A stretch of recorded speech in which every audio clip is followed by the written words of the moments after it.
한편 이재명 대표 대장동 비리 연루 의혹과 관련한 수사는 사건의 핵심 인물인 김만배 씨가 천화동인 1호는 본인 것이라고 입장을 견제하면서 수사가 속도를 내진 못했습니다.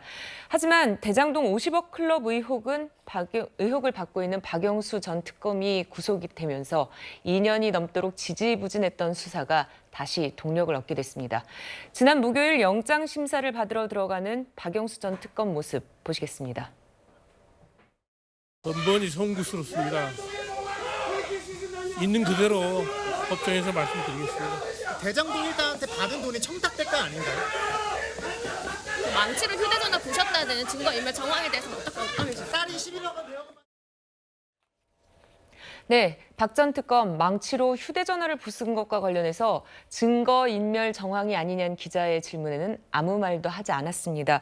정혁준 변호사님, 이런 상황도 구속에 좀 영향이 됐을까요? 박영수 전 특검이 서울 고검장까지 지내신 분이에요. 네. 검찰에서 넘버1은 검찰총장이지만 넘버2는 대검차장이 아니고 서울 고검장이거든요. 그러니까 박영수 씨는 검찰에서 검찰총장 빼고는 제일 높은 자리에까지 올라간 사람이었고 네. 또 어떤 사람이었냐면 국정농단 특검을 했잖아요. 이 국정농단 특검은 다른 특검과 달리 현직 대통령을 잡는 특검이었어요. 예. 그런데 이렇게 아주 최고위직에 있었고 가장 중요한 역할을 했던 사람이 저런 범죄를 저지른 것도 범죄이지만 어떻게 잡범들이나 하는 그렇게 핸드폰 부시는 일을 그것도 뭐 망치로 부셨다라고 했나? 그런 네. 일을 했을까? 이런 것들은 정말로 망신스러운 일이고요. 그다음에 본인이 떳떳하다라고 그렇게 계속 주장을 했는데 그렇게 떳떳한데 왜 가장 중요한 증거라고 할 수 있는 그 핸드폰을 망치로 부셨겠습니까? 그런 모든 것들이 혐의가 상당하다라고 하는 것이 반증이 되는 거고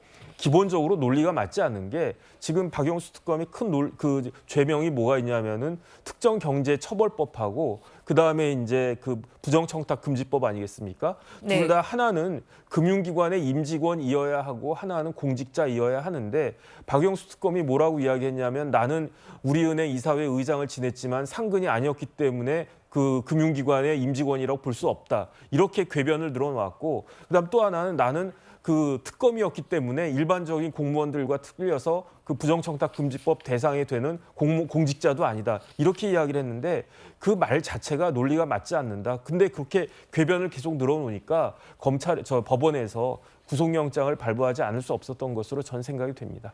네. 50억 클럽의 의혹이 제기된 또 다른 인물, 바로 권순일 전 대법관이 다음 수사 대상이 될 것이다. 이런 얘기도 나옵니다. 권 전 대법관 본인은 전면 부인하고 있지만 이재명 대표 판결을 놓고 재판 거래 의혹을 받고 있기도 한데요.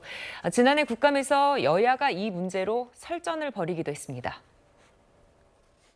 권순일 씨가 대법관이라서 덮어주려고 하는 겁니까? 그 사건의 최대 수혜자가 이재명 현 민주당 대선 후보라서 그러는 겁니까?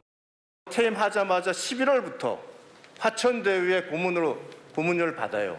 누가 봐도 김만배와 무슨 거래가 있다고 의혹을 받을 수밖에 없는 상황 아닙니까? 김만배 씨가 무당도 아닌데 항소심에서 유죄가 나올 것을 미리 알아가지고 권순일 대법관을 만나가지고 사건을 청탁한다라고 하는 것도 맞지 않는다라고 생각이 되고요. 이해관계인을 만나는 건 굉장히 부적절한 거죠, 이게. 이해관계인이라면 정말 만나는 건 부적절합니다.